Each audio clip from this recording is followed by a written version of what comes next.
স্বপ্নের কথা শুনে রাজা নীলমাধবকে খুঁজতে আদেশ দিলেন। অনেক অনুসন্ধানের পর জানা গেল, এক আদিবাসী নেতা বিশ্ববসু গোপনে নীলমাধবের পূজা করেন। তার জামাতা বিদ্যাপতি কৌশলে সেই গোপন স্থানে গিয়ে নীলমাধবকে দর্শন করেন এবং রাজাকে খবর দেন।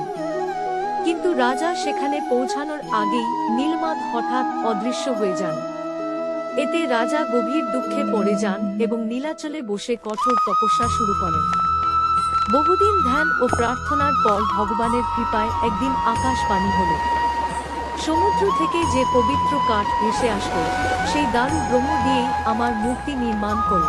কিছুদিন পর সমুদ্র তীরে সত্যি এক অলৌকিক কাঠ ভেসে আসে। রাজা সেই কাঠ নিয়ে আসেন।